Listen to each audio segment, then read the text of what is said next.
Bom, boa noite, pessoal. Vou falar um pouquinho para vocês sobre influência hoje, os 14 princípios para influenciar pessoas. Eu sou o André Faria, aqui da Bluesoft, e essas ideias todas que eu vou falar para vocês rapidamente vêm de um livro que tem um nome bem interessante, Como Fazer Amigos e Influenciar Pessoas, né? E assim, quando eu vi o nome desse livro pela primeira vez, eu fiz essa cara que vocês estão fazendo, pô. Um cara que lê um livro sobre como fazer amigos deve estar numa fossa terrível, né? O título dá a entender isso. Mas, na verdade, assim, esse cara é um dos principais autores sobre influência mesmo, sobre como a gente deve se comunicar de forma eficiente com as pessoas para conseguir aquilo que a gente quer, né? É um livro realmente muito bacana. Tem uma palestra mais completa do Felipe Faes, né, que também está no blog da Bluesoft, que ele fala de algumas partes e conta algumas das histórias desse livro. Hoje eu vou focar um pouco mais nos princípios que estão por trás de tudo que ele ensina no livro. Então a primeira coisa é não criticar, não condenar e não se queixar. Então ele bate bastante nessa tecla, que é o seguinte: quando você critica uma pessoa, você tem uma tendência grande de essa pessoa acabar ficando com raiva de você, ou já criando meio que uma rixa, né? Ela se sente meio confrontada. Quando você, por outro lado, elogia aquela pessoa, ela já meio que se abre. Então, se você quer que uma pessoa mude de comportamento, ou que ela faça alguma coisa diferente, geralmente você tem a tendência de focar em falar para ela o que ela está fazendo errado. Porém, isso não é eficiente, porque ninguém gosta de estar errado. Então, por isso que às vezes a gente tem que tentar não criticar. Tem uma coisa mais ou menos assim, quando a criança está aprendendo a andar, por exemplo, e ela consegue dar um passinho certo, o que o pai geralmente faz ali, naturalmente? Faz a maior festa, né, assim, e tal, e brinca com a criança, e todo mundo bate palma e fica feliz. E ela percebe o que ela fez de certo, e aí ela continua fazendo aquilo mais e mais vezes. Agora, quando a criança tenta andar e não consegue, você vai dar uma rasteira nela, né? Ou bate na criança, porque daí ela vai ficar com medo e não vai tentar mais fazer. Então a crítica faz as pessoas sentirem medo de continuar tentando e continuar errando e continuar recebendo crítica, porque as pessoas querem receber cada vez menos críticas. Por outro lado, elas querem receber cada vez mais elogios. Então se você foca na parte positiva, foca no comportamento que ela está fazendo certo, né? Você tem tendência de conseguir melhores resultados. Isso também funciona com animais. Os golfinhos, por exemplo, a gente vê às vezes aqueles shows de golfinhos e vê o golfinho dando aquele pulo lá. O Rodrigo deve ter ido no Canadá, visto algum show desse, não foi? E a gente vê aquele arco e o golfinho vai lá e pula em cima do arco e tal. E como que eles fazem isso, né? Mais ou menos dessa forma, é pelo acerto. Então eles põem um arco lá embaixo, no fundo da piscina, e quando o golfinho sem querer passa em cima do arco, ele ganha um peixe, e ele começa a associar então que ele está acertando quando ele passa em cima, né? E aí vai subindo cada vez mais o arco, ele vai entendendo que ele tem que passar por cima do arco, e aí só continua com esse treinamento até virar o show que a gente conhece. Então por isso essa negatividade, né, de focar no que as pessoas estão fazendo errado e criticar, geralmente não vão te ajudar a conseguir o que você quer. Então quando tiver um comportamento te incomodando, procura elogiar quando a pessoa faz o comportamento certo, ao invés de criticar quando ela faz o comportamento errado. E procura não ficar reclamando, não ficar se queixando. Por quê? Porque não muda nada. A gente tem uma tendência grande de quando vê alguma coisa que a gente não concorda, que não está do jeito que a gente quer, que fere a nossa expectativa, começar a reclamar. Agora, se eu ficar aqui meia hora reclamando de alguma coisa que aconteceu hoje, ou que alguém fez que eu não gostei, eu não vou estar gerando nada de resultado, zero de resultado, não vai mudar nada, né? Então a gente tem que focar na ação, naquilo que a gente tem que fazer de fato para mudar e parar de reclamar. Uma outra questão em relação a criticar e condenar outras pessoas que a gente tem que tomar cuidado, própria questão mesmo de fofoca, né? É que assim, se eu chego aqui e desço o pau em alguém no El que está aqui na sala do lado, para vocês, começo a falar mal dele, criticar e condenar e falar o que ele faz errado e que isso e que aquilo, vai ser ruim para mim mesmo em relação à percepção de vocês, porque vocês vão pensar o seguinte: pô, se o cara tá falando tudo isso nas costas dele, imagino que ele não deve falar de mim quando eu não estou aqui também. Então acaba sendo ineficiente também. O segundo passo, então, que tem bastante a ver com o que a gente falou antes, é fazer elogios, porém, honestos e sinceros. Porque não adianta também, beleza, criticar não funciona, tal. Então eu vou começar a elogiar o cara por qualquer coisa. A pessoa percebe, né? Não é a questão de você se tornar um bajulador, de você ficar falando bem, elogiando coisas que não têm importância nenhuma. Mas são elogios de fatos verdadeiros.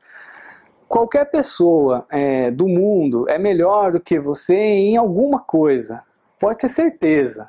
Né? Nem que for em dormir, mas em alguma coisa é melhor que você. E nisso você pode aprender dessa pessoa. Né? Então, procura que você vai encontrar alguma coisa muito boa naquela pessoa, algum comportamento muito bom que você pode fazer um elogio genuíno. Mas evita a bajulação e evita fazer elogios falsos, porque também não vai dar certo. O terceiro ponto é: fale sobre o que o outro deseja. Então, assim, se você quer influenciar alguém, se você quer conquistar a confiança de alguém, não adianta você ficar falando de alguma coisa que a pessoa não tem o menor interesse. E a gente tem o hábito de falar sobre aquilo que a gente gosta e não sobre o que a outra pessoa quer ouvir. Né? Então, se a gente está com uma pessoa não técnica, por exemplo, e começa a falar de nerdice, né? Começa a falar de videogame, começa a falar do que a gente aprendeu na programação, etc., a pessoa vai morrer de tédio, né? E às vezes nem isso, né? Uma vez um amigo estava aprendendo a falar uma língua diferente lá, húngaro. E o tempo todo ele queria me falar alguma coisa que ele estava aprendendo em húngaro, tal. Porque para ele aquilo era o máximo. Ele estava aprendendo, ele estava muito feliz com aquilo. Mas eu não tinha o menor interesse em aprender nada sobre húngaro. E ele vivia voltando naquele assunto de húngaro. Então assim, não conseguia conquistar a minha empatia, né, naquela situação. E aí eu comecei a perceber o seguinte, quantas vezes eu mesmo não devo fazer isso. Vocês estão rindo que vocês reconheceram, né? Os personagens da história. Mas imagina quantas vezes eu mesmo devo ter feito isso com as pessoas. Quer dizer, ficado falando de alguma coisa que me interessava muito, mas que para aquela pessoa não tinha a menor importância. Ele conta a história de alguns presidentes americanos, se eu não me engano é o Roosevelt, que quando ele recebeu alguém na casa dele, ele fazia todo um estudo de quem era aquela pessoa, quem era o cara, o que ele gostava, e ele procurava ler um livro, alguma coisa sobre o que aquela pessoa gostava. Então, se a pessoa gostava de jogar tênis, ele lia a respeito daquilo, a pessoa gostava de cavalos, ele lia um pouco sobre, para ele poder ter assunto para falar com a pessoa sobre o que ela gostava. Então ele conseguia conquistar muitas pessoas por causa disso, ele conhecia bem como usar esse princípio. Interesse-se genuinamente pela outra pessoa, né? Então também tem bastante a ver com o que a gente falou agora há pouquinho. Se a gente tem um interesse genuíno pela pessoa, a gente vai dar atenção de verdade, a gente vai ouvir muito mais do que ela estava falando, e a gente realmente vai conseguir fazer aqueles elogios todos de verdade, né? Sinceros. Faça com que o outro sinta-se importante. Então, todo mundo gosta de se sentir importante, né? Quando você assim, faz pouco das pessoas, né? Você já vi às vezes assim, você chega num evento e aí tem lá um monte de gente e tal, e vem um cara para te cumprimentar, assim, o cara dá a mão, e às vezes eu vejo que o cara nem olhou pro rosto da pessoa, o cara olhou pro lado, continuou conversando, deu a mão, apertou a mão do cara e nem aí, né? Então, assim, dificilmente você vai conseguir ganhar de novo o respeito daquela pessoa, porque ela percebeu que você fez pouco dela naquele momento, né? Então, para conquistar as pessoas, você tem que mostrar que você respeita elas, que você dá a devida importância para elas. O próximo princípio é respeitar também a opinião do outro. Tem aquela frase que diz assim, você quer ter amigos ou você quer ter razão, né?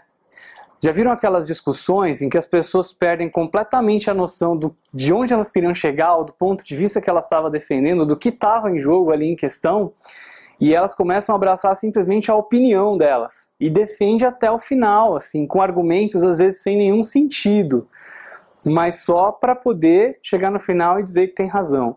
Agora, se eu não estou disposto a aprender, a mudar de opinião, e nem a outra pessoa, na verdade não é uma discussão. É uma guerra de argumentos ali que não vai levar a nada. Uma discussão de verdade acontece quando as duas pessoas estão expostas a aprender, a descobrir a verdade ali, vamos dizer, né? Então elas estão trocando argumentos, estão trocando razões, fatos para tentar chegar em alguma verdade, para tentar melhorar, sair os dois melhores dali. Quando não acontece isso, né? Acaba que tem uma guerra à toa ali. Claro que você não é obrigado a abrir mão da sua opinião sempre. Mesmo que você continue com a sua opinião, o simples fato de você respeitar que o outro pense diferente de você já vai fazer toda a diferença. Próximo princípio é falar de forma amigável. Vocês já ouviram dizer assim que muitas vezes não é o que você fala, mas é o como você fala. E isso faz uma diferença enorme. Eu gosto de contar a história que eu ouvi uma vez num treinamento de Management 3.0 relacionado à forma de comunicar com as equipes, né? Então, um gestor que chegou para um time no meio de uma iteração, no meio do trabalho deles, disse assim, ó, vocês vão ter que parar de fazer o que vocês estão fazendo agora, porque a gente precisa entregar esse outro projeto. Então, para tudo, começa a fazer isso aqui e a gente precisa entregar isso até o final da semana que vem. Esse é o deadline. E o cara saiu e foi embora. E o time ficou ferrado, né, com aquele cara. Falou, pô, o cara chega no meio, não sabe nem o que a gente está fazendo. A gente já estava, né, enfim, com foco, aquela coisa toda de métodos ágeis. Ah, não se mexe no meio da sprint, né, etc. Não pode mudar o escopo da sprint e tudo mais. Então, naquela confusão, todo mundo ficou desmotivado, nego querendo ir embora, nego querendo sair. Chegou um outro diretor lá para consertar. E o discurso dele foi assim, pessoal, a gente está com uma oportunidade incrível no mercado. Essa plataforma vai ser lançada e a gente tem chance de ser os primeiros a ter um produto da nossa categoria para oferecer nessa plataforma. Então, se a gente lançar esse produto da sexta que vem, a gente tem uma oportunidade que talvez a gente nunca mais tenha na nossa história. A gente não pode perder essa oportunidade. O resultado foi que aquele mesmo time fez o que tinha que ser feito, lançou o produto em bem menos tempo do que era o deadline. Então, na verdade, assim, você percebe que os dois gestores queriam a mesma coisa? Eles tinham a mesma intenção, eles queriam o produto pronto antes do deadline, mas a forma que eles comunicaram com a equipe foi totalmente diferente. Um respeitou a equipe, um se preocupou com o que a equipe pensava. Ele se preocupou em explicar e dar razões que convencessem aquelas pessoas de que aquilo era a coisa certa a ser feita. O outro simplesmente se preocupou em comunicar uma ordem, sem a menor preocupação do que ele estava fazendo com a vida daquelas pessoas, enfim, com a rotina daquelas pessoas e o que elas iam pensar a respeito, né? Então, às vezes, não é o que você quer, é o como você comunica, a forma como você fala com as pessoas pode fazer total diferença. Consiga afirmações, sims do outro, né? Então, quando você está conversando com a pessoa e você percebe que ela está, de alguma maneira, seja gesticulando, ela está afirmando, ela está concordando com aquilo que você está falando. Então você vai levando ela para um caminho, né, Guilhermino? Guilhermino gosta de falar sobre manipular pessoas, né? Mecanismo de defesa de manipulação. Então você vai conseguindo convencer aos pouquinhos, com seus argumentos, aquela pessoa até chegar naquilo que você quer. Então, essas afirmações no meio da conversa são muito importantes quando você quer convencer alguém de algo. E deixe que ele pense que a ideia é dele. Deixe que ele pense que a ideia é dele. Todo mundo gosta de ter mérito sobre as coisas quando elas dão certo, né? Então, assim, quando você quer que alguém faça alguma coisa, procure fazer com que ela chegue à conclusão de que fazer aquilo é a melhor coisa a ser feita e que aquilo foi ideia dela. Né? Então, realmente, quando você consegue que a pessoa pense que a ideia é dela, é claro que você plantou ali uma sementinha, às vezes você fez as perguntas certas para que ela chegasse nesse caminho. Mas deixa o mérito com ela, que com certeza assim, ela vai fazer o que você quer, né, de uma maneira muito mais natural do que se ela pensasse que você está impondo que tem alguma ideia sua ali que ela está tendo que executar, que fazer. Use motivos nobres, né? Então, apelar para motivos nobres. Quase tudo nessa vida que a gente vai fazer, a gente pode associar de alguma forma a algum motivo nobre. Uma vez, quando eu estava falando sobre o valor de propósito também no treinamento de Management 3.0, muita gente se motiva pelo propósito, né? Por uma causa. Então tem gente, por exemplo, que... Eu lembro que eu dei um exemplo para uma turma lá do INEP, E eles falaram assim, poxa, a gente vê os vídeos institucionais do pessoal entrevistando os alunos que fazem o Enem, eles fazem o Enem lá, e a gente fica muito motivado, porque a gente vê que o nosso trabalho, né, aqui no INEP faz diferença na vida de uma série de pessoas que agora conseguiram estudar, entrar numa faculdade melhor. Então você consegue ver o impacto do seu trabalho melhorando a vida dos outros, e isso te motiva a continuar trabalhando. Legal! Quando você trabalha na área da saúde, quando você salva vidas, enfim, quando você faz alguma coisa que gera progresso, parece muito simples, mas tinha alguém lá que era de uma empresa de cigarro.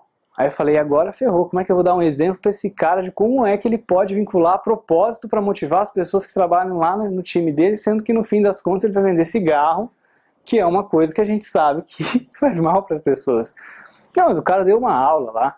Ele falou, não, a gente usa isso e usa muito. Ele falou, não, porque o cigarro tem a ver com a liberdade, o cigarro tem a ver com aí, e começou a trazer uma série de elementos lá, e comentou até dos comerciais, as propagandas que eles usam.